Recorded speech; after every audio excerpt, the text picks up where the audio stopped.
Assalamualaikum warahmatullahi wabarakatuh. Alhamdulillah.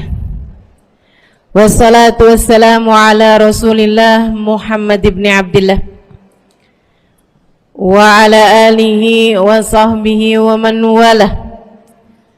Subhanaka la ilma lana illa ma 'allamtana innaka antal alimul hakim. Rabbi shrah li sadri wa yassir li amri wahlul 'uqdatan min lisani yafqahu qawli. Amma ba'du. Bismillahirrahmanirrahim.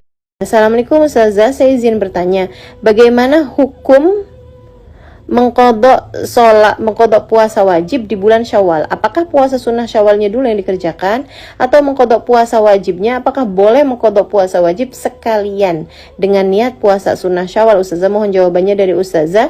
Mudah-mudahan Ustazah selalu dalam hidup penuh barokah. Syukron Ustazah. Salam Riau. Oh, dari Riau nih ya, Dek Putri ini.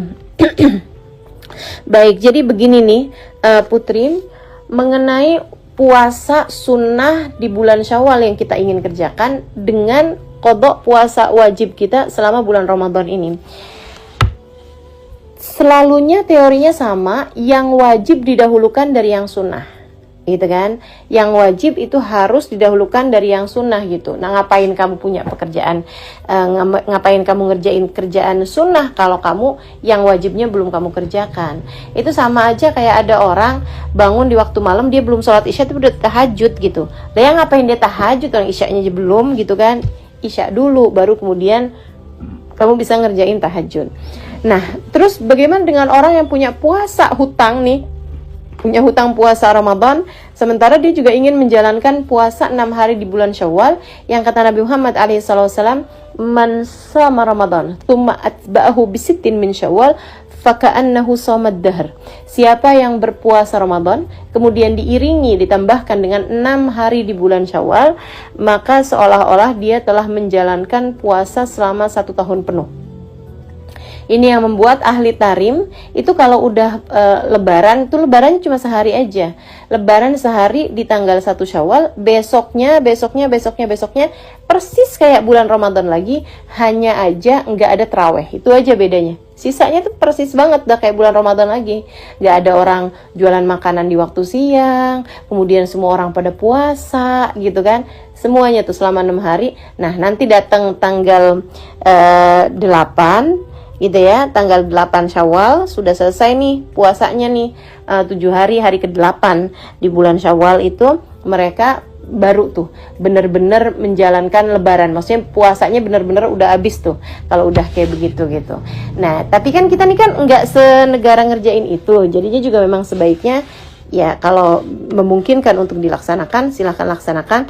Meskipun para ulama mengatakan tentang sit Syawal, 6 hari di bulan Syawal itu nggak harus berturut-turut dan nggak harus mulai dari tanggal 2. Artinya kalau misalnya kamu tanggal 5 atau kamu ambil Senin Kemisnya 6 hari di bulan Syawal, yang penting ada 6 hari di bulan Syawal, kamu udah dapat pahalanya seperti puasa setahun penuh tersebut. Begitu ya. Jadi 6 hari puasa di bulan Syawal. Nah, masalahnya bagaimana dengan yang masih punya qadha puasa Ramadan nih? Ada 2 pendapat teman-teman sekalian.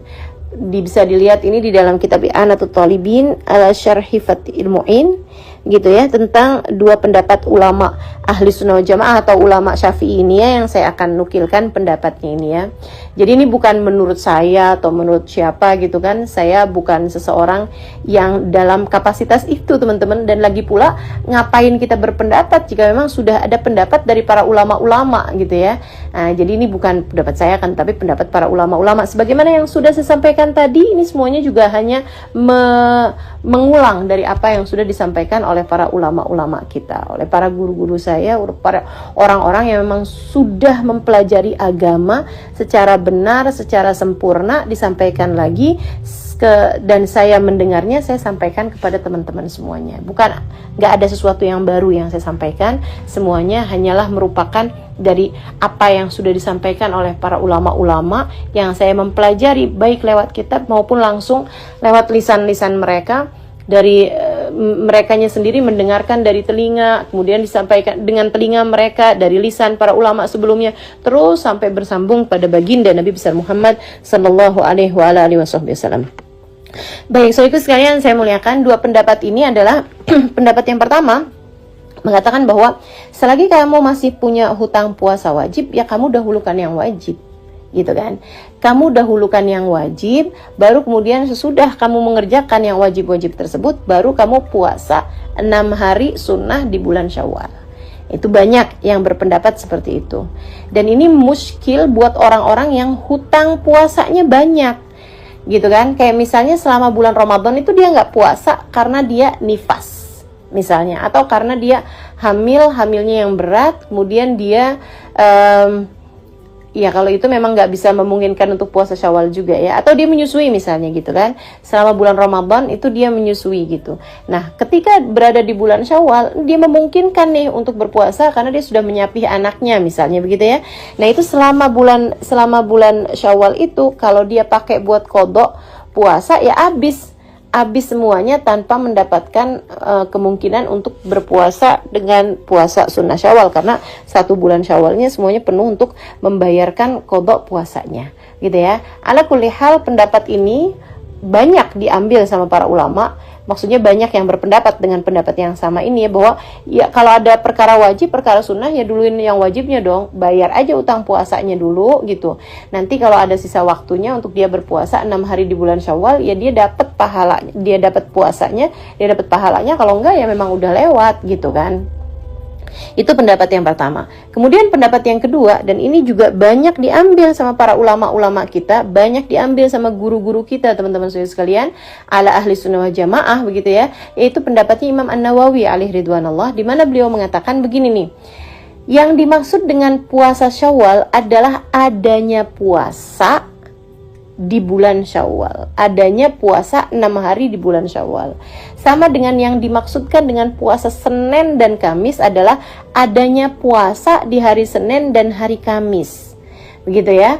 Maka ketika seseorang mengerjakan puasa 6 hari di bulan Syawal, dia meniatkannya untuk membayar qadha puasa dia di bulan Ramadan, maka dengan itu qadhanya menjadi lunas, dengan dia maksudnya qadhanya menjadi terbayarkan dengan dia puasa 6 hari di bulan Syawal tersebut, dan dia pun juga mendapatkan pahala puasa Syawal kalau dia meniatkannya dengan dia menjatuhkannya pada bulan Syawal.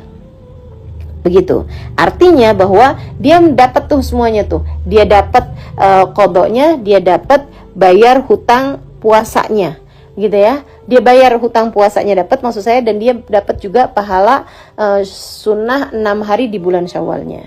Dari pendapat yang seindah ini, seenak ini teman-teman saudariku sekalian, saya mengambil maksudnya saya kalau melakukan puasa Syawal di bulan puasa 6 hari di bulan Syawal, saya meniatkannya untuk qadha gitu.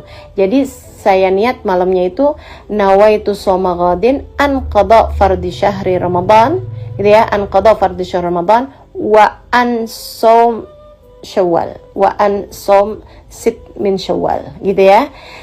Jadi saya niatkan, ya Allah, saya niat puasa besok hari, atau kamu bisa pakai bahasa Indonesia, ya Allah, saya niatkan puasa besok untuk puasa qadha saya, dan juga untuk 6 hari di bulan Syawal, atau untuk melaksanakan salah satu puasa dari 6 hari di bulan Syawal, seperti itu gitu. Dengan cara itu kamu dapat dua-duanya, gitu ya. Demikian pula untuk kamu kalau melaksanakan qadha puasa Ramadan kamu nih, misalnya kamu puasanya punyanya 10 hari qadha puasa, atau puasa kamu yang batal di bulan Ramadan karena kamu menstruasinya 9 hari tambah 1 harinya itu memang datang buka puasanya atau datang mensnya pada udah jelang-jelang puasa, jelang-jelang buka puasa gitu ya. Jadi kamu utangnya 10 hari misalnya gitu. Kamu udah puasanya nih, selesai nih di bulan Syawal 6 hari misalnya.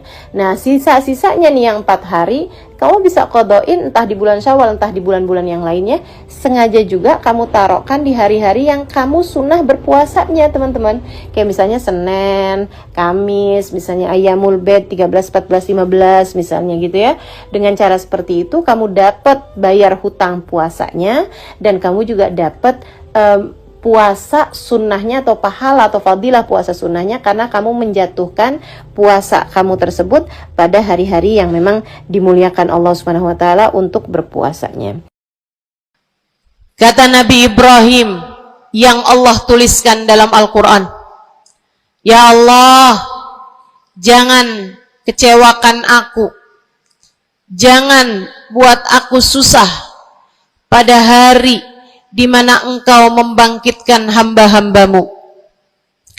Nanti di akhirat saat manusia dibangkitkan, ya Allah, jangan buat saya susah, jangan buat saya kecewa.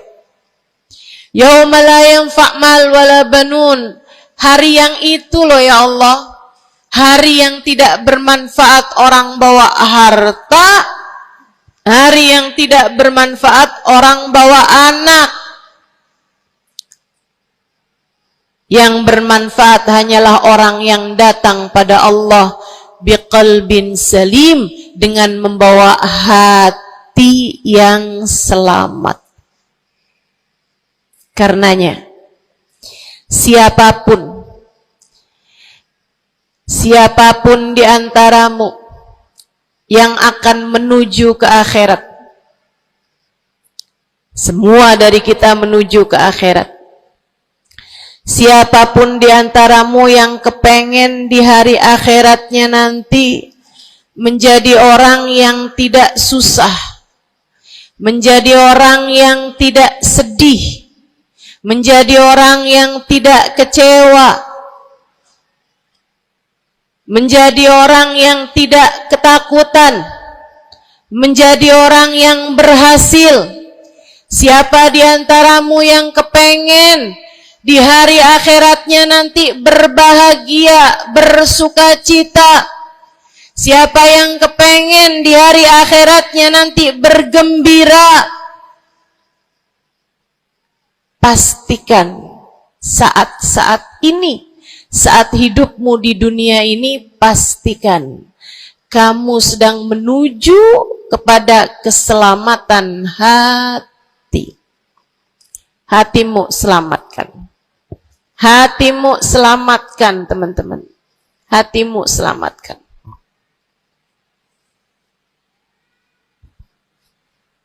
Semoga Allah karuniakan kepada kita selamatnya hati, insya Allah. Amin. Semoga Allah menyelamatkan hati kita semua.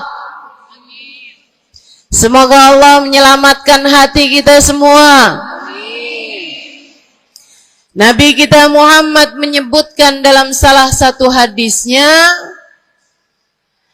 "Ala inna fil jasadi mudghah, idza salahat salahal jasad kulluh, wa idza fasadat fasadal jasad kulluh.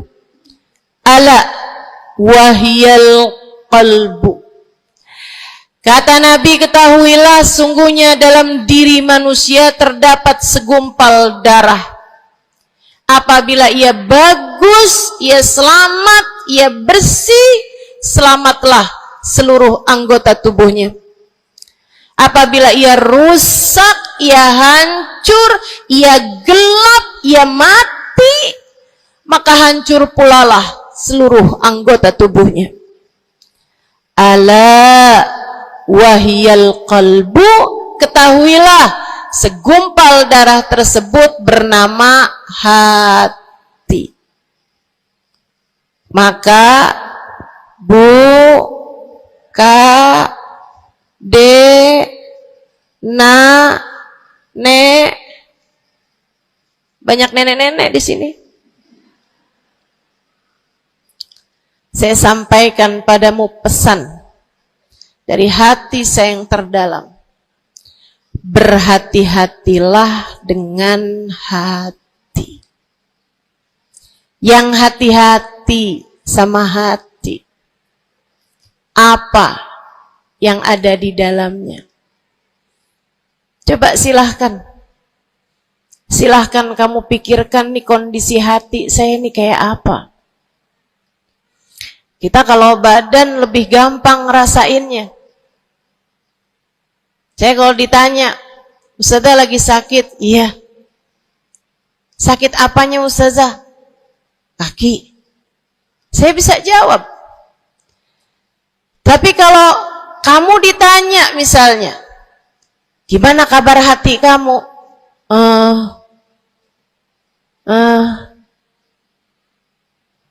Gimana kabar hatimu? Sehatkah? Sakitkah?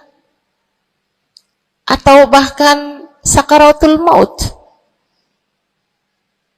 Hatimu bercahayakah? Gelapkah?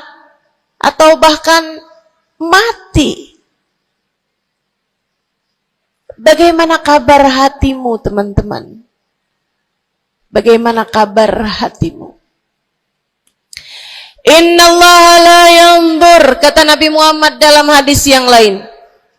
Innallaha la yanzur ila suwarikum wala ila absyarikum, walakin yanzur ila qulubikum. Sungguhnya Allah tidak melihat kepada badan kalian. Allah tidak melihat kepada warna kulit kalian. Allah nggak peduli hidung kamu mancung ataukah pesek.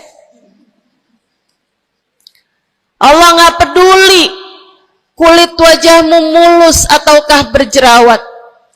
Allah nggak peduli kamu tinggi ataukah pendek. Allah nggak peduli warna kulitmu semacam apa. Yang Allah Subhanahu wa taala lihat, yang Allah Subhanahu wa taala perhatikan adalah hatimu. Adakah ia mulus? Adakah ia penuh dengan penyakit-penyakit? Yang Allah pandang darimu adalah hatimu. Nih, sekarang saat kamu duduk sama rata di tempat ini, teman-teman. Meskipun ada yang lebih tinggi, ada yang lebih rendah, tapi kita duduk nih sama-sama di tempat ini nih. Nilaimu di mata Allah bukan seberapa dekat jarak antaramu dengan saya. Nilaimu di mata Allah bahkan bukan bergantung dari jam berapa kamu datang. Ketika kamu sama rata duduk di tempat ini, yang Allah pandang darimu adalah hatimu. Sedang berada di manakah saat ini? Yang duduk di tempat ini sembari mikirin ntar pulang enaknya makan apa ya?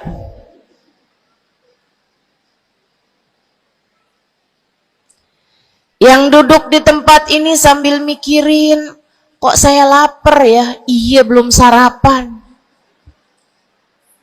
Gara-gara buru-buru, takut nggak kedapatan tempat duduk. Gara-gara buru-buru, kepengen bisa lihat mukanya Ustazah Halimah yang viral.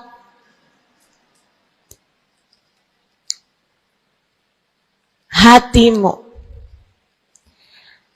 Allah melihat darimu, nilaimu di hadapan Allah. Nilaimu di hadapan Allah saat ini bukan bergantung dari seberapa awal kamu datang, bukan bergantung pada hal-hal yang lainnya, akan tetapi yang Allah lihat darimu adalah hatimu.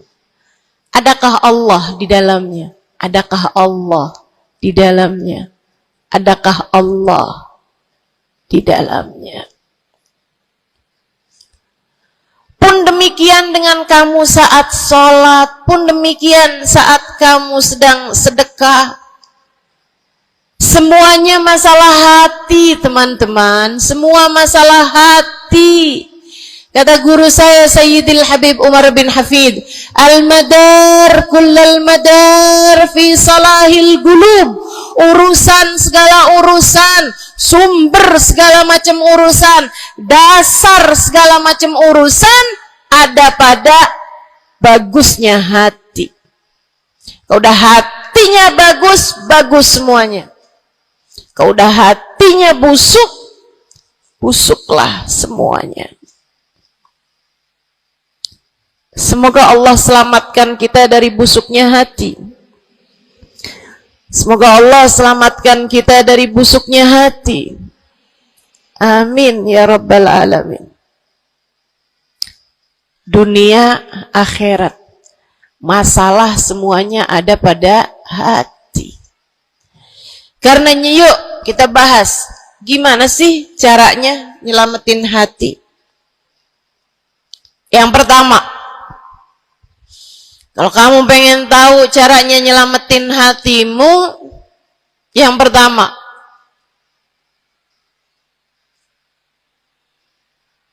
bersihkan sampah-sampahnya.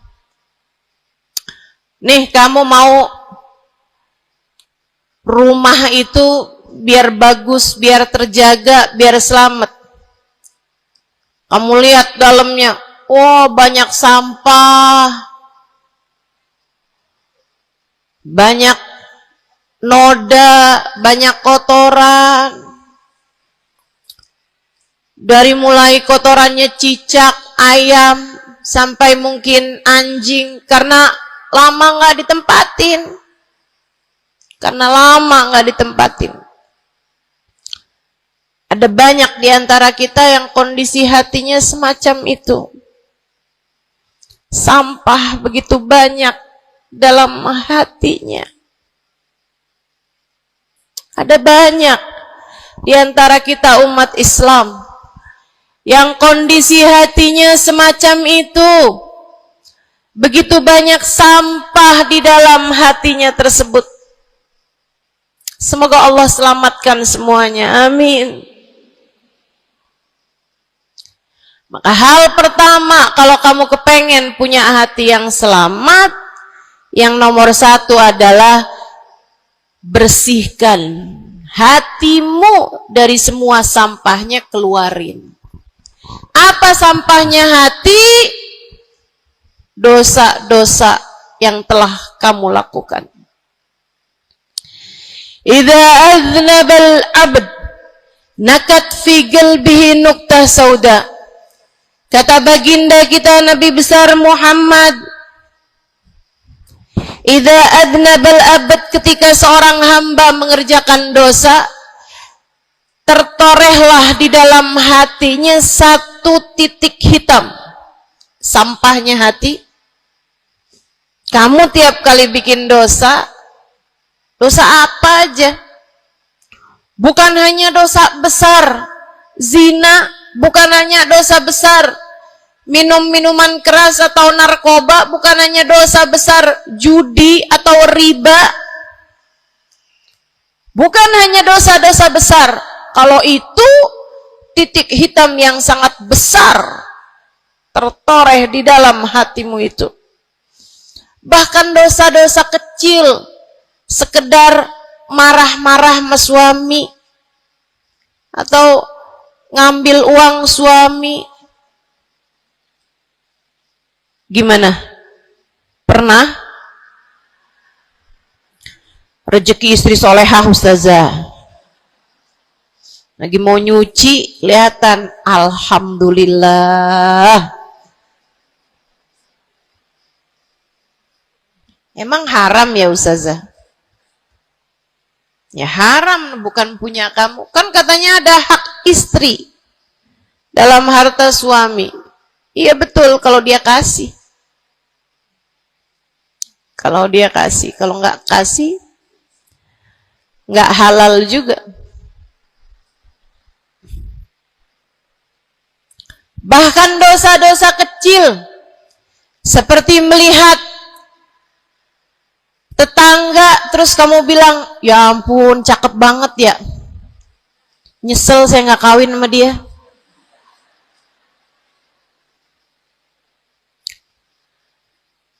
dosa. Seperti memandang seseorang dengan pandangan menghina. Seperti membicarakan aib orang lain. Setiap kali kamu berbuat dosa, apapun bentuk dosanya, satu titik hitam tertoreh di dalam hatimu itu. Ini istighfar wa tab. Musih. Kalau dia beristighfar, kalau dia bertaubat, dihapuslah titik hitam tersebut. Wa illa, kalau enggak, ya tetap aja ada. Kamu bikin dosa lagi, bikin dosa lagi, bikin dosa lagi, bikin dosa lagi. Enggak pernah istighfar, enggak pernah memperbaiki diri. Aurat tidak kamu tutup dengan baik. Sehingga akhirnya setiap kali kamu keluar dilihat oleh laki-laki yang bukan mahrammu. Satu titik hitam, satu titik hitam, satu titik hitam. Sampai terkadang hati seseorang dipenuhi dengan titik-titik hitam. Hatinya menjadi legam. Hatinya menjadi penuh dengan titik-titik hitam. Semakin bertambah lagi, semakin bertambah lagi, jadilah karat. Jadilah karat. Kalau udah jadi karat, na'udzubillah. Ini yang Allah sebutkan di dalam Al-Quran.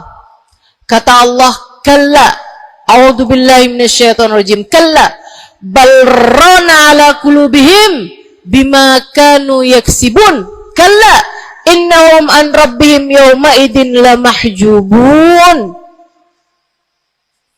Kalla, kata Allah, balran, ada ran, ada karat di dalam hati mereka tersebab dosa, dosa, dosa yang menumpuk tanpa pernah dimohonkan ampunan.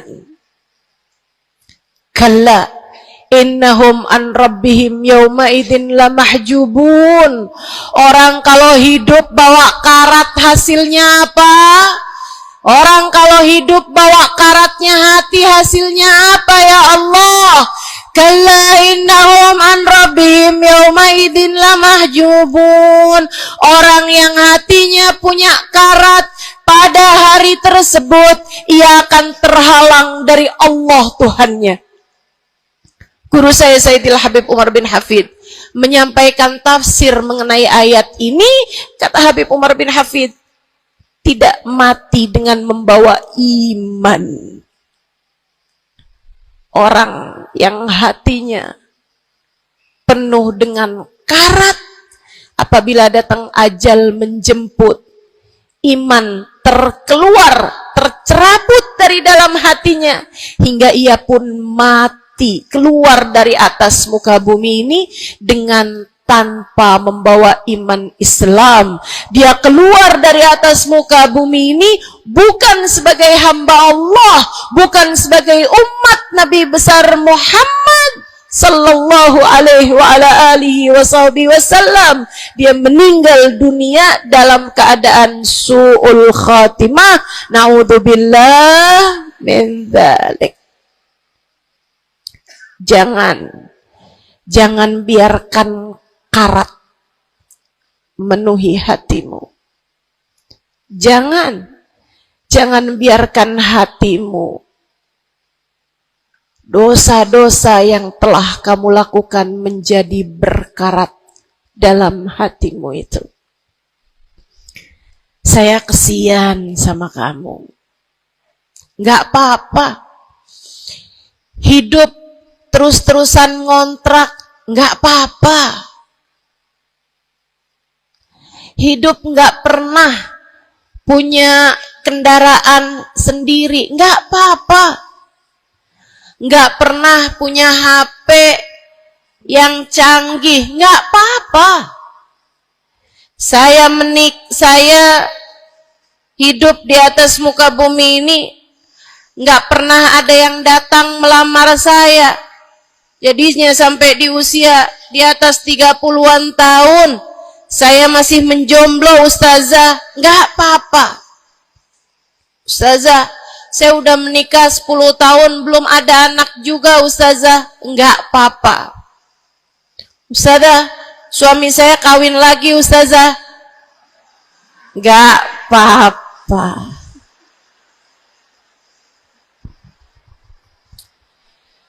Hidup di dunia ini apapun yang terjadi semuanya hanyalah sementara.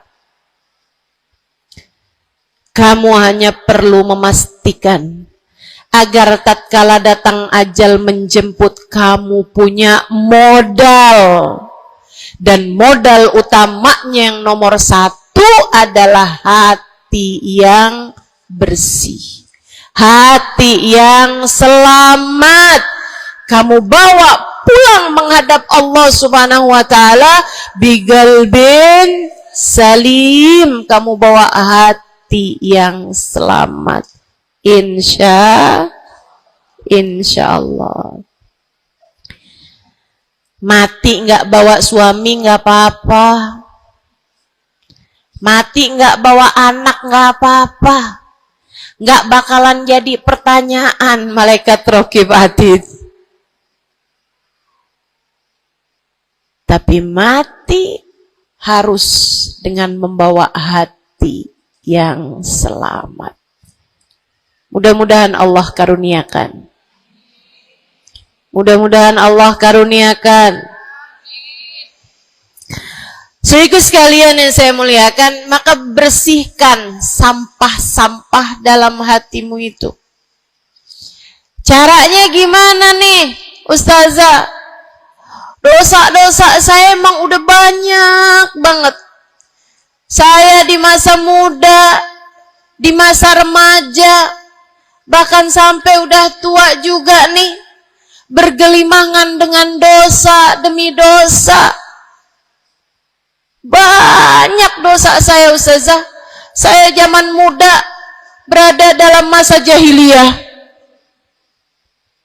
Dosa, segala dosa saya kerjakan. Apa yang harus saya lakukan? Bersihkan karat-karat dalam hatimu itu dengan taubat. Minta ampun sama Allah. Minta ampun sama Allah. Kamu perlu nangis sama Allah. Kamu perlu sungguh-sungguh minta ampunan sama Allah. Dosa segede gunung, kalau Allah mau melemparkannya ke dalam lautan ampunan, inna kaba'irad dunubi ful ghufrani kalamami. Katanya sahibul burda, sesungguhnya dosa-dosa besar dalam lautan ampunan, ia hanyalah seperti buih di dalam lautan. Gak ada artinya apa-apa kalau Allah mau ampuni. Dosa sebesar apapun, kalau Allah mau ampuni gak ada artinya. Tapi dosa sekecil apapun, kalau Allah mau perhitungkan, kamu gak akan selamat. Saya sampaikan padamu atas nama cinta. Dosa sekecil apapun yang kamu lakukan, jika ia tidak berjumpa dengan ampunan Allah, kamu bisa tidak selamat.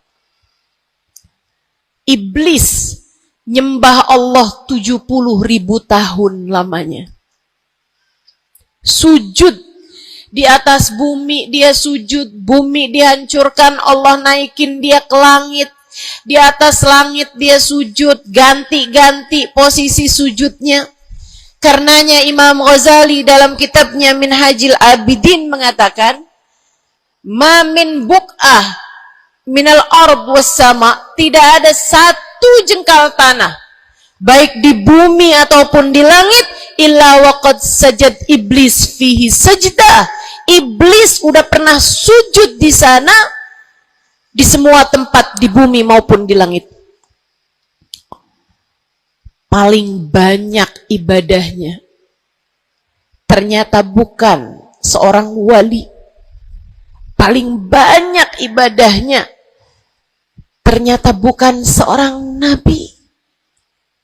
Kalau hitung-hitungan panjang-panjangan ibadah, ibadahnya iblis lebih panjang daripada siapapun dari makhluknya Allah Subhanahu wa taala yang pernah tinggal di bumi ini.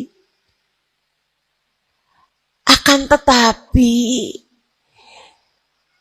dia nggak nurut. Iblis ibadah 70.000 tahun. Nggak nurut sekali doang, sekali aja. Wa idh qulna lil malaikati isjudu li Adam fasajadu illa iblis. Ketika kami memerintahkan seluruh makhluk yang ada di langit, seluruh malaikat kami perintahkan, wahai malaikat-malaikatku, sujudlah kalian kepada Adam. Fasajadu, mereka semuanya sujud, illa iblis, kecuali iblis doang, tantang petenteng gak mau sujud. Allah tanya, ma manaka antas judali Adam id amartuk? Iblis, apa yang bikin kamu gak mau sujud kepada Adam, padahal aku yang telah memerintahkanmu? Bukankah kamu selama ini sujud di bumi, di langit untuk menyembahku? Sekarang aku perintahkan padamu untuk sujud. Kenapa kamu gak mau sujud padanya? Iblis gak bilang, ya Allah, kan perintahnya tadi malaikat, saya kan bukan malaikat ya Allah. Gak gitu. Gak gitu. Saudariku sekalian yang saya muliakan, bahkan iblis nggak bilang, males ya Allah saya sujud, lagi bisulan, misal. Enggak gitu juga. Makanya orang yang meninggalkan taat karena malas, karena bodoh misalnya, itu lebih dimaklumi teman-teman daripada yang kayak iblis ini nih. Ketika ditanya apa yang membuatmu nggak mau sujud, wahai iblis, kepada Adam, iblis dengan pongahnya, dengan sombongnya mengatakan, ana khairun minhu, saya lebih baik daripada Adam. Khalaqtani min nar wa khalaqtahu min tin, saya berasal dari api, sementara Adam berasal dari tanah. Tanah diinjak-injak ya Allah, sementara api begitu hebatnya. Fahbit minha fa innaka rajim. Kata Allah, kita yang taat sama dosa sama-sama baik.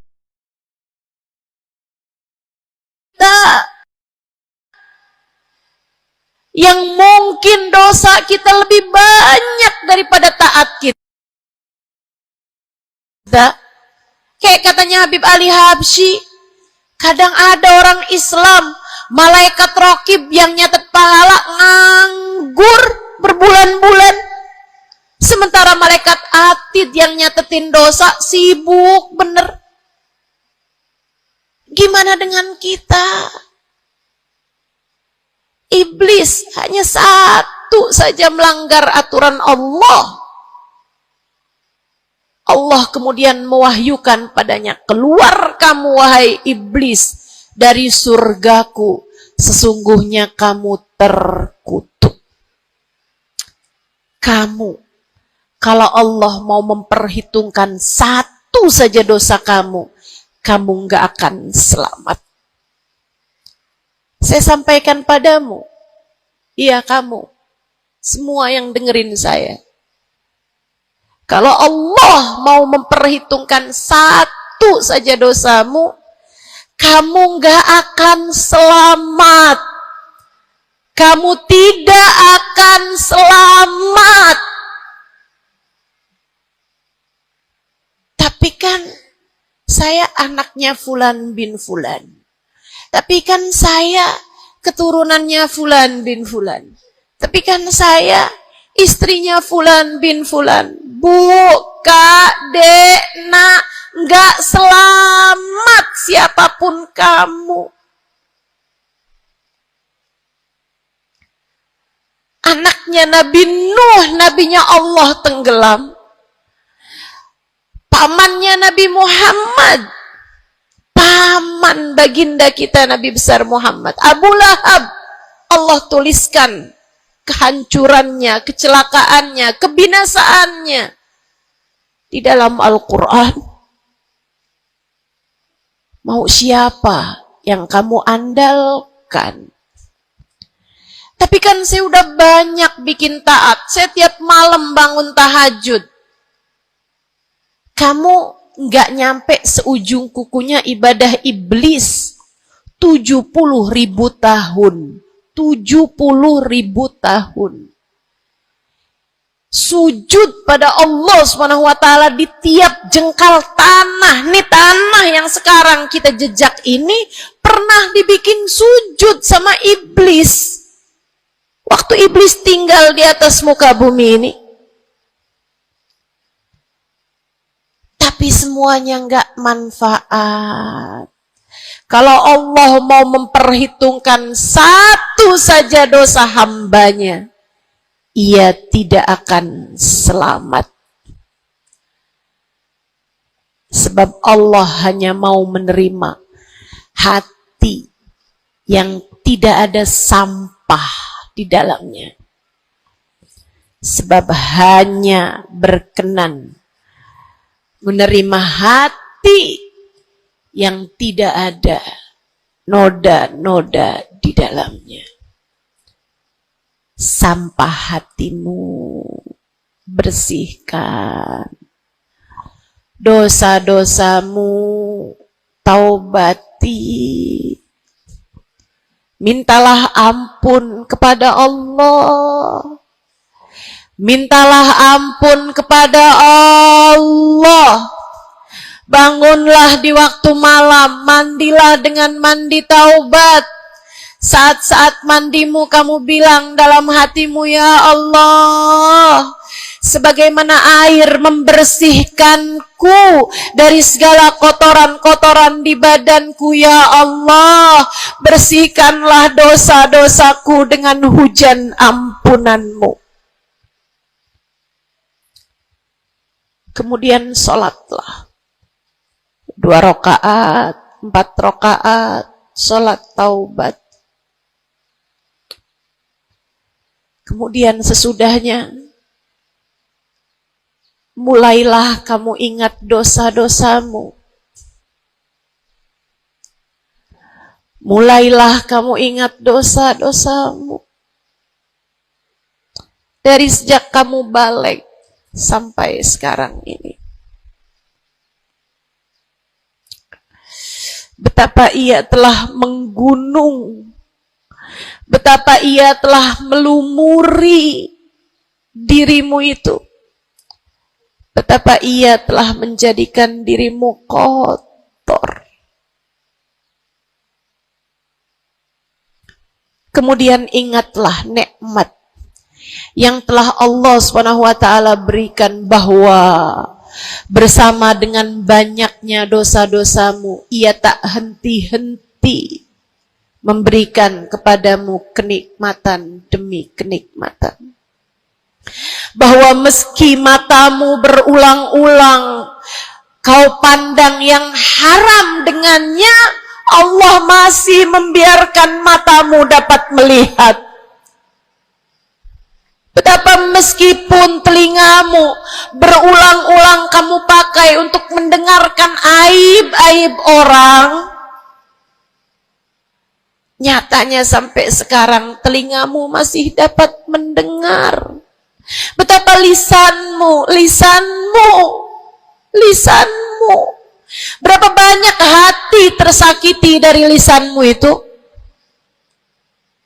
Mertuamu kamu sakiti, suamimu kamu sakiti, anakmu bahkan kamu sakiti. Bodoh banget sih jadi anak. Astagfirullah, astagfirullah. Kamu kok bandel banget sih, mama nyesel punya anak kayak kamu. Astagfirullah.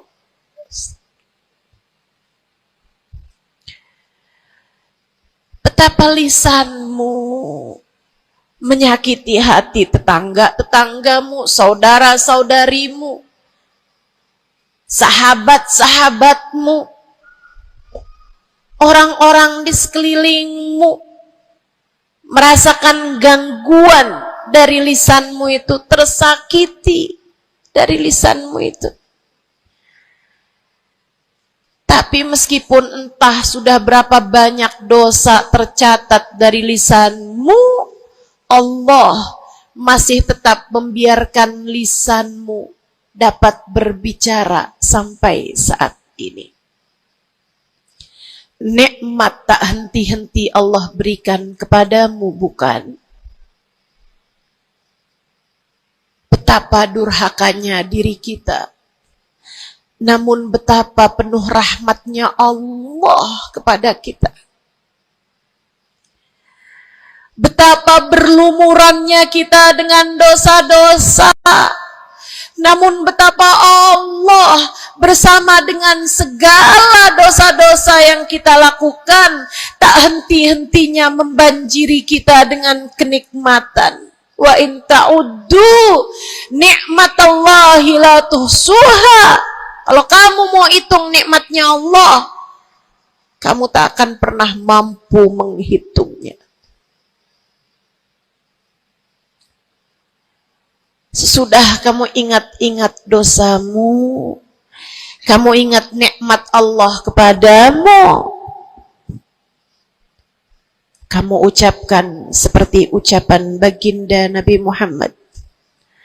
Allahumma anta rabbi la ilaha illa anta khalaqtani wa ana abduka wa ana ala ahdika wa wa'dika mastata'tu a'udzu bika min syarri ma sana'tu abu'u laka bi ni'matika 'alayya wa abu'u bi dhanbi faghfirli fa innahu la yaghfiru dzunuba illa anta. Ya Allah, Engkau adalah Tuhanku. Tak ada Tuhan kecuali Engkau. Aku adalah hamba-Mu yang Kau perintahkan buat taat, yang Kau perintahkan untuk menepati janji semampuku. Ya Allah, aku berlindung dari buruknya perbuatan yang telah aku lakukan. Begitu buruk, begitu jelek dosa yang telah aku perbuat padamu, ya Allah. Abu'u laka bi ni'matika 'alayya. Ya Allah, Engkau selalu datang padaku dengan berbagai macam kenikmatan-kenikmatan. Wa abu'u bi dzambi, sementara aku selalu datang padamu dengan dosa demi dosa. Faghfirli, ampunilah aku ya Allah. Fa innahu la yaghfiru dzunuba illa anta. Bukankah tak ada yang dapat mengampuni dosaku selain Engkau ya Allah. Minta ampun sama Allah. Minta ampun sama Allah. Yang serius, menangislah di hadapannya. Menangislah di hadapannya. Dalam keheningan malam saat tiada sesiapapun yang melihatmu. Jauhkan dulu apapun yang dapat membuatmu kehilangan konsentrasi. Jangan lagi khusyuk-khusyuk begitu tiba-tiba kedengaran suara Shopee.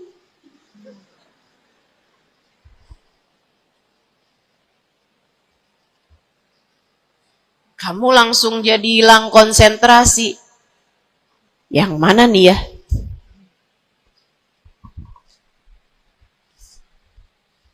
Bismillah. Kalau kamu pengen punya hati yang selamat, nomor 1 adalah taubat. Taubatan nasuha. Taubat yang sungguh-sungguh. Nyesel telah berbuat dosa. Meninggalkan dosa-dosa tersebut, berjanji untuk tidak mengulanginya lagi. Jika dosanya terkait sama manusia, ada syarat keempat yang harus dilakukan, yaitu meminta maaf kepada orang yang telah engkau sakiti hatinya tersebut. Yang kamu habis bikin dosa sama dia, minta maaf. Mudah-mudahan Allah SWT ampuni dosa-dosa kita. Amin. Semoga Allah ampuni dosa-dosa kita. Amin. Ketika ada seorang ulama ditanya, ya Syekh, wahai Syekh, kalau saya nih punya banyak hajat nih, punya banyak permintaan, tapi waktunya sempit buat doa, doa apa yang seharusnya saya panjatkan? Misalnya nih, lagi sebentar nih bisa kepegang Hajar Aswad, lagi sebentar nih bisa ada di depan Ka'bah, lagi sebentar nih bisa ada di dekat makam Nabi Muhammad sallallahu alaihi wasallam.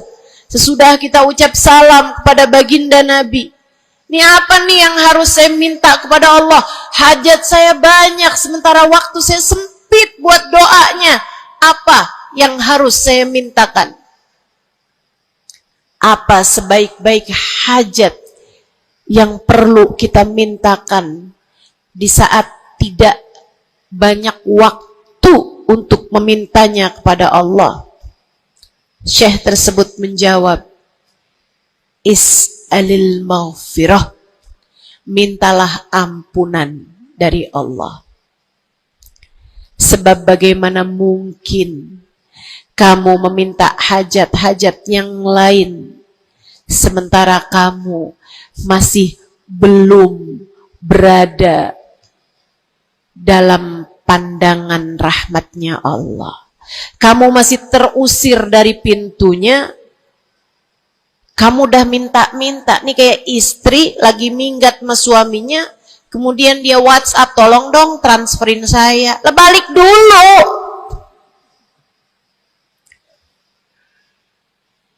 Baru minta.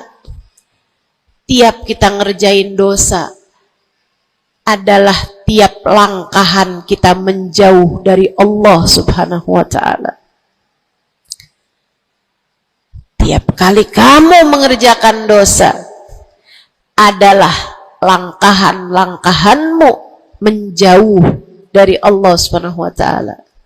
Karenanya mendekat dulu, masuk dulu, Allah bukain pintu dulu, baru deh silahkan minta yang lainnya. Kalau sempit waktumu, mintalah ampunan dari Allah Subhanahu wa ta'ala. Ini kan kerjaan kita nih suka salah-salah kalau doa. Giliran lagi ada hujan nih, wah doa mustajab, langsung, ya Allah jodoh ya Allah. Yang cakep, yang ganteng, yang kaya, yang setia, yang soleh, banyak bener. Padahal kalau ngelihat dirinya kagak ada pantes-pantesnya. Kalau kamu pengen jodoh yang soleh, solehahkan dulu dirimu itu.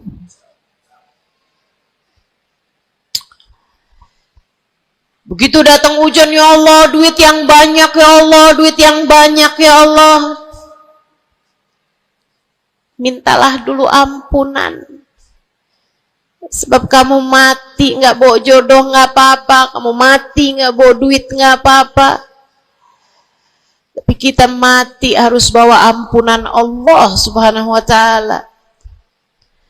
Sebab dosa akan mengotori ruang hati kita. Maka syarat utama hati yang bersih adalah keluarkan sampah lelah darinya dengan cara taubat. Mohonlah ampun pada Allah. Secara serius. Cukup sekali Ustazah? Enggak cukup. Lo dosanya banyak. Tiap habis sholat minta ampun. Tiap ada kesempatan buat doa minta ampun. Tiap lagi datang hujan minta ampun. Tiap lagi ziarah ke makam Nabi, ke makam wali minta ampun sama Allah. Tiap lagi datang orang soleh, katanya doa sambil memandang wajah orang soleh mustajab. Apa yang mesti kita minta? Minta ampunan dari Allah Subhanahu wa ta'ala. Minta ampunan dari Allah Subhanahu wa ta'ala. Itu satu syarat mutlak utama. Pengen hatimu selamat, keluarkan sampah-sampahnya. Habis keluarin sampah-sampahnya, nah sekarang udah bersih. Ternyata ada penyakit-penyakitnya. Ada bagian itu yang atapnya bocor. Ada airnya yang tersumbat. Penyakitnya rumah. Bukan begitu? So itu sekalian yang saya muliakan, kamu kepengen hatimu jadi hati yang selamat, sembuhkan hatimu dari berbagai macam penyakit-penyakitnya. Apa aja sih penyakit-penyakitnya hati? Banyak. Imam Ghazali menyebutkannya dalam kitab Ihya Ulumuddin. Sampai jadi satu kitab yang tebal membahas mengenai hal-hal yang buruk yang ada dalam hati manusia. Bahasan panjang, nggak akan keburu waktunya buat bahas panjang itu. Tapi saya bilang, Bu, kayak rumah. Saya pernah beli rumah. Suami saya beli rumah. Kemudian saya liatin rumahnya bagus, bersih, cakep, udah nih. Kemudian satu hari saya ajak teman saya yang ngerti urusan rumah, ahli desain interior rumah. Saya bawa masuk dalam rumah saya, dia liatin, ini bocor nih Ustazah, yang ini nih harus cepet-cepetan ditambal. Terus dia lihat ada bagian atap tuh bocor tuh Ustazah, tambal dulu Ustazah. Dibenerin dulu tuh Ustazah sebelum ditempatin. Bu, saya kirain rumah saya udah bagus. Ternyata kalau dilihat sama ahlinya baru ketahuan. Kita juga begitu semua. Kita kirain hati kita baik-baik aja. Tapi kalau kita duduk ngaji, kalau kita hadir di majelis taklim, kalau kita dengerin kajian-kajian, kita baru paham. Ya Allah, ternyata hati saya ada penyakitnya di sini. Ternyata saya juga punya penyakit yang ini. Ternyata saya punya penyakit yang ini. Karena jangan berhenti belajar. Jangan berhenti mengaji. Biar kita paham penyakit-penyakit hati kita tuh di bagian mana. Sehingga kita bisa konsentrasi buat mengobatinya. Ada tuh bagian atap yang dibilangin sama temen saya nggak terlalu peduli. Saya liatin kecil aja kok. Sampai satu hari, untung aja saya nggak ada di bawah situ, jebol atap rumah saya. Banjir rumah saya. Gara-gara atap yang berpenyakit yang tidak diberesin. Begitu pula dengan hati kita. Cari tahu apa penyakitnya. Cari tahu apa obatnya. Dengan kamu duduk mengaji. Ini bukan urusan sejam 2 jam dipelajari kemudian semuanya benar. Ini adalah PR seumur hidup kita. Buat sehatin hati kita. Buat bagusin hati kita. buat bersihin hati kita. Penyakit hati paling berbahaya namanya kesombongan. Dan Bu, Kak, Dek, Nak, siapa di antara kita yang selamat darinya? Apa itu sombong, wahai Rasulullah? Kata seorang sahabat, sebab saya senang pakai baju bagus. Saya Rasulullah senang makan enak, senang pakai baju bagus. Saya sombong kalau gitu, wahai Rasul. Enggak, bukan itu yang namanya sombong. Kamu punya baju bagus, pakai. Jangan punya baju bagus, saya kalau pakai ini kelihatannya sombong. Ya udah dah, saya pakai yang rombeng-rombeng aja. Punya baju bagus tapi daster udah robek, itu aja yang dipakai. Tanya sama suaminya, kok kamu pakai baju yang ini sih, ini kan robek nih. Enak, adem. Adem yang lihat, adem yang make, gerah yang lihat. Bukan itu yang namanya kesombongan. Saya punya uang, saya bisa beli mobil yang bagus, tapi saya nggak mau beli, saya takut sombong. Bukan itu yang namanya kesombongan. Saya punya uang, bisa bangun rumah buat tamu-tamu. Ulama-ulama kalau datang bisa tinggal di rumah saya. Tapi saya nggak mau, kayak gitu ntar saya sombong. Bukan itu yang namanya kesombongan. Sombong, kata Nabi Muhammad, batarul haq wa ghamtun nas. Sombong adalah menolak kebenaran dan menghina orang lain, merasa diri lebih baik daripada orang lain. Itu yang namanya sombong. Merasa diri lebih baik dari orang lain. Merasa diri lebih baik dari orang lain. Sering banget ini kan kita kan? Betul? Dulu-dulu belum pakai jilbab.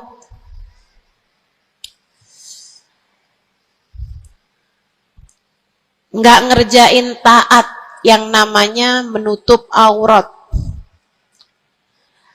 Habis itu kemudian pergi majelis, hadir kajian pakai jilbab, rapi banget. Bahkan tumpuk-tumpuk. Ustadzanya pakai jilbab 1 lapis, dia pakai 3 lapis. Tapi dia ngelihat orang-orang yang belum pakai jilbab, ya ampun, belum dapat hidayah, sian. Saya rasanya kepengen buat bisikin sama dia, Mbak, Israel udah deket. Boleh nggak sih Ustazah, saya bisikin di telinganya, malaikat penjaga neraka kirim salam. Astaghfirullah. Dulu kamu berbuat dosa dengan membuka auratmu, kini kamu berbuat dosa dengan dosa kesombongan. Itu namanya bukan taubat. Itu namanya bukan hijrah.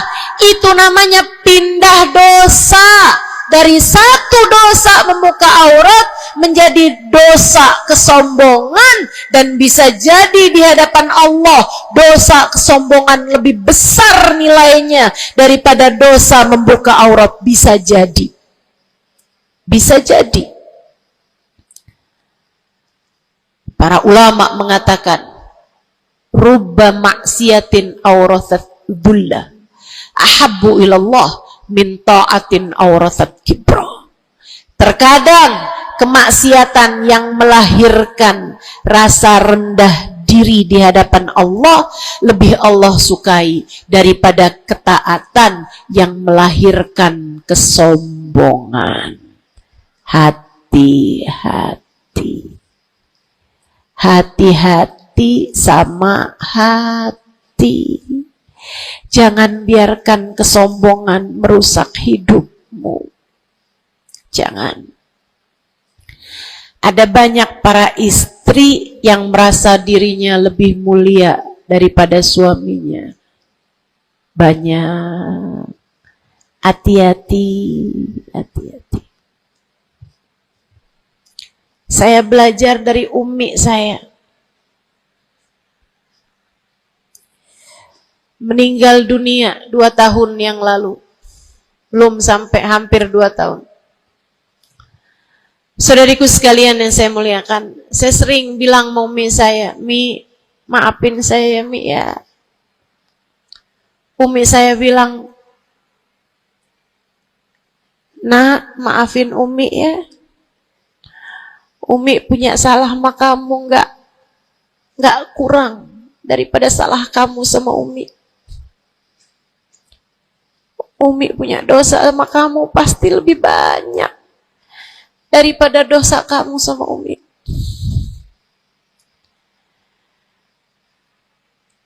Itu rasa yang jarang dimiliki para ibu. Seringnya ibu tuh merasa selalu lebih baik daripada anaknya. Seringnya ibu tuh merasa dia nggak punya salah, dia nggak punya dosa. Yang punya dosa banyak tuh anaknya kepada dirinya, bukan begitu? Ayo minta maaf dulu sama ibu. Ayo minta maaf dulu. Kan seringnya bilang gitu sama anak-anak kita. Kamu tuh nak, ibu ini adalah ibumu, surgamu berada di bawah telapak kakiku. Waduh. Betul, al-jannah tahta aqdamil ummahat.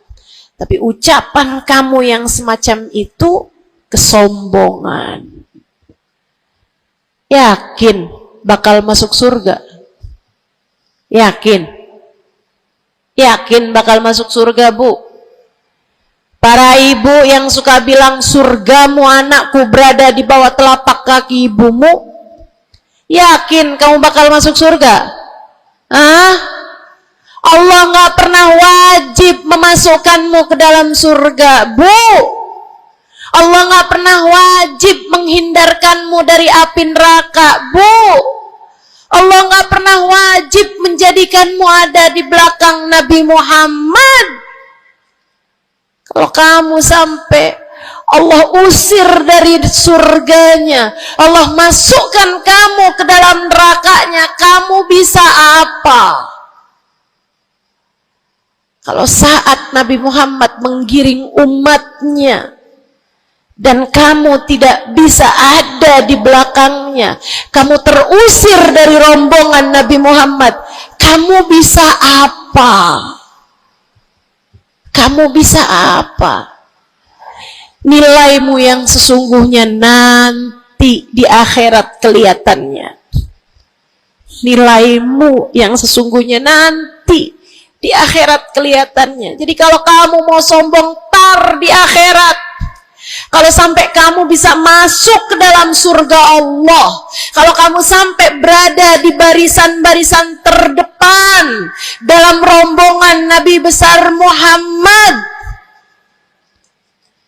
kalau kamu bisa makan dari buah-buahan surga, kalau kamu ada saat kamu mengucap salam kepada baginda Nabi Muhammad, matamu bisa memandang indah wajahnya, telingamu bisa mendengar indah suaranya, lisanmu bisa mengucapkan salam langsung di hadapannya, silahkan membusungkan dada pada saat itu. Silahkan mau ngerasa diri kamu lebih baik daripada ahli-ahli neraka, silahkan. Tapi sekarang keadaannya belum tentu. Bagaimana jika seseorang yang kamu memandang dirimu lebih baik darinya, ternyata ia melenggang masuk ke dalam surga, sementara kamu Allah jerumuskan ke dalam api neraka? Keadaannya belum jelas, keadaannya belum tentu. Jangan pernah merasa diri lebih baik daripada siapapun. Jangan pernah merasa diri lebih baik daripada siapapun. hatimu, benerin rusak-rusaknya, penyakit-penyakitnya. Ada penyakit berbahaya namanya hasud. Ada penyakit berbahaya namanya hasud. Apa itu hasud? Seneng orang lain dapat kesulitan, seneng kalau orang lain dapat kemalangan, kesusahan, susah hati kalau orang lain dapat kesenangan. Tuh, seneng orang lain susah, susah orang lain seneng, itu namanya hasud. Ada tetangga naikin rumah, bangun rumah, dinaik darahnya. Ada orang tetangganya yang sebelah kiri beli mobil, dia pun diangkut pakai mobil ambulan. Busuk bener hatinya, dimakan sama sifat namanya sifat hasud. Nggak seneng lihat orang lain seneng. Kalau orang lain dapat kesusahan, seneng bener. Si ibu itu kemarin habis tabrakan. Pantes aja dia tabrakan.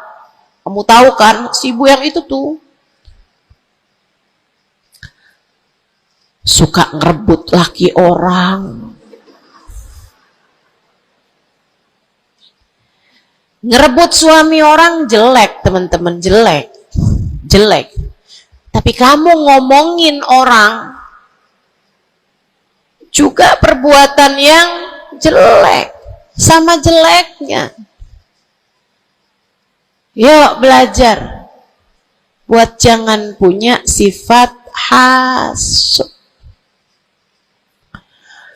Dia kok bikin pengajian besar, pengajian kita harus lebih besar. Urusannya apa? Bukankah majelis itu adalah dakwah, mengajak orang kepada Allah? Hatimu jagain, hatimu jagain, hatimu jagain. Ada yang bisa begitu, alhamdulillah. Ada ustazah yang lebih pandai darimu, alhamdulillah. Minta doa, ambil ilmunya. Bukan malah dihasutin. Hati-hati, hati-hati. Jangan sampai hasutmu membawamu kepada terusir dari rahmatnya Allah. Kayak Bal'am bin Ba'ur. Ada zamannya Nabi Musa, teman-teman sekalian, namanya Bal'am bin Ba'ur. Ilmunya tinggi, sampai kabarnya jamaahnya juga banyak, semua orang dengerin kajiannya. Ini saya serem nih. So ikut sekalian nih, ngeri banget nih. Ini buat orang kayak saya nih, ngeri banget nih pembahasan ini nih. Ada orang berilmu, pinter banget, namanya Bal'am bin Ba'ur, zamannya Nabi Allah Musa. Jamaahnya banyak, kalau dia hadir kajian, semua orang di kampungnya hadir semuanya. Imam Ghazali cerita, dia sampai-sampai dari ilmunya tingginya, Allah kasih sama dia ilmu yang tinggi. Kalau dia ada dapat pertanyaan yang dia nggak tahu jawabannya, dia doa bisa lihat jawabannya langsung dari Lauhil Mahfuz. Kurang pinter apa? Kurang berilmu apa? Kurang hebat apa? Kurang dekat apa sama Allah? Kamu jadi ustazah, berapa banyak ilmumu? Kamu jadi seorang pendakwah, berapa banyak ilmumu? Kamu yang dianggap sebagai ulama, berapa banyak ilmumu? Merunduk sekalian yang saya muliakan, si Bal'am bin Ba'ur, kabarnya sampai para malaikat turun ikut serta mencatat pelajaran-pelajaran yang dia berikan. Yang ngaji sampai bukan cuman orang, bukan cuman jin ikut ngaji, sampai malaikat-malaikat Allah ikut ngaji. Kurang apa hebatnya?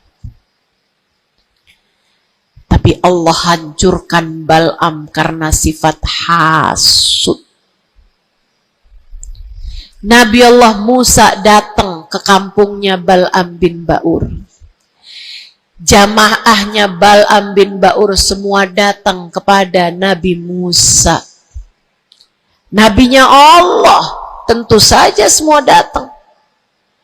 Semuanya datang kepada Nabi Musa. Semua minta doa kepada Nabi Musa. Semua berharap berkah dari Nabi Musa sebagai seorang nabinya Allah Subhanahu wa taala, Jalla Jalaluhu wa ta'ala azamatuh. Yang biasa hadir di majelisnya Bal'am kepengen istiqomah, kepengen rutinannya nggak terganggu, jadi dia tetap bikin rutinan walaupun ada Nabi Allah Musa alaihissalam. Jamaahnya dikit yang hadir. Mulai nih orang-orang yang berpenyakit datanglah kepada Bal'am bin Ba'ur. Rupanya Bal'am bin seorang nabinya Allah.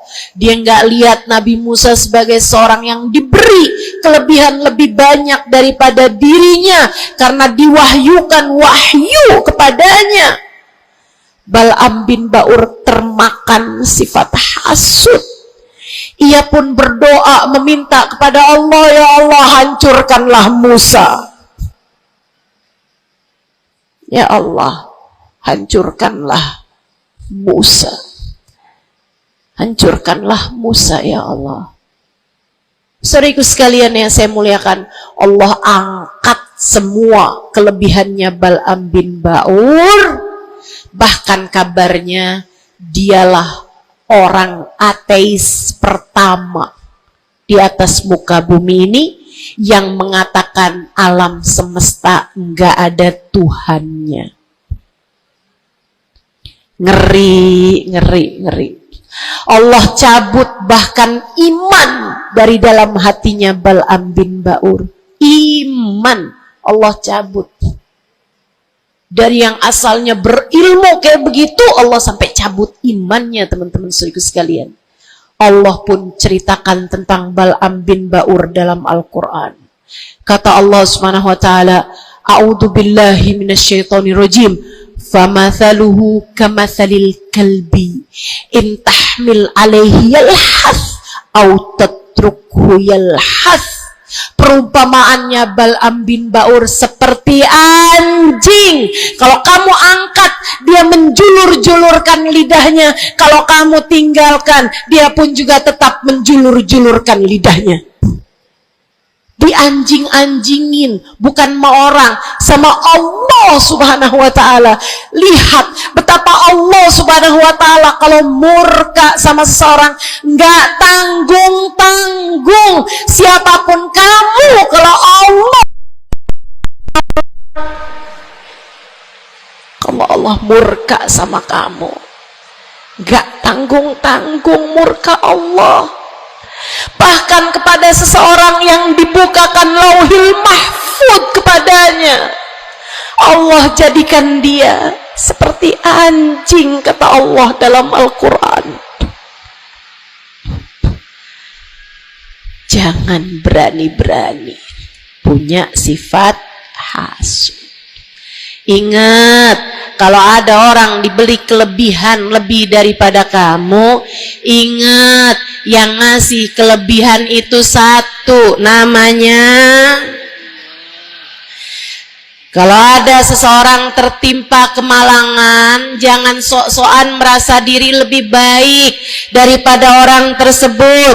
Ingat, yang ngasih kemalangan kepadanya hanya satu, namanya Allah. Hati-hati sama sifat namanya sifat hasud. Satu, bersihkan hatimu dari sampahnya yaitu dosa dengan cara taubat dan mohon ampun terus-terusan. Kedua, benerin rusak-rusaknya hatimu, penyakit-penyakitnya hatimu, yang terutamanya adalah sifat sombong dan sifat hasud. Hatimu belajar untuk tidak membenci siapapun. Hatimu belajar buat gak benci sama siapapun. Yang terakhir, kalau kepengen hatimu selamat, hiasi. Kalau rumah nih, udah sampahnya udah bersih, rusak-rusaknya udah dibenerin, udah direnovasi, sekarang tinggal yang terakhir. Apa itu?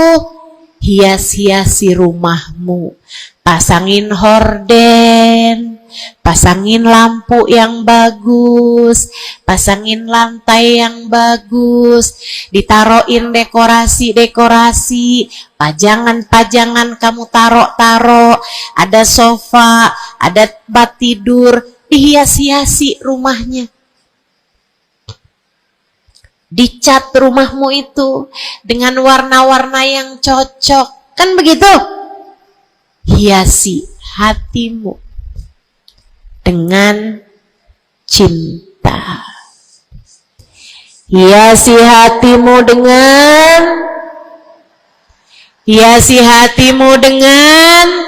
cinta. Hatimu ada cinta kepada yang semestinya dicinta. Siapa? Nomor satu Allah, nomor dua, nomor tiga, cintai apapun dan siapapun pada cintanya Allah dan Rasulnya. Cintai ulama karena mereka adalah pewaris para nabi.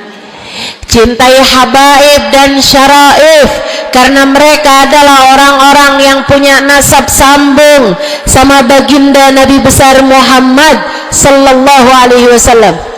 Cintai keluarga Nabi Muhammad, cintai para istri-istri Nabi Muhammad, cintai para sahabat-sahabat Nabi Muhammad, terutamanya al-khulafaur rasyidin, sadatina Abi Bakar wa Umar wa Uthman wa Ali.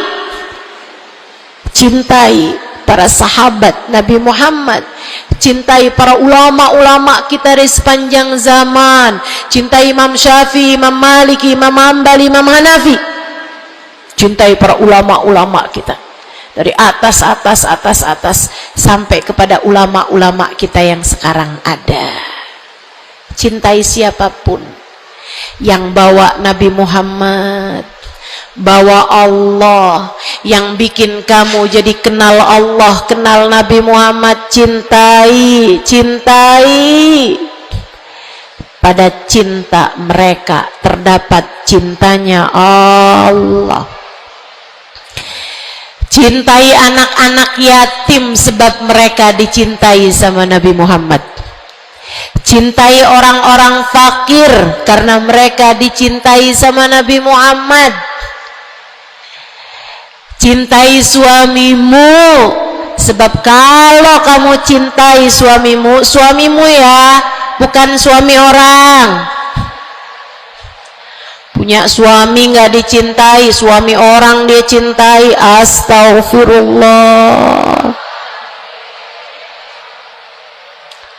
Cintai suamimu, Bu, sebab dalam cintamu kepadanya mendekatkanmu kepada cintanya Nabi Muhammad, mendekatkanmu kepada cintanya Allah.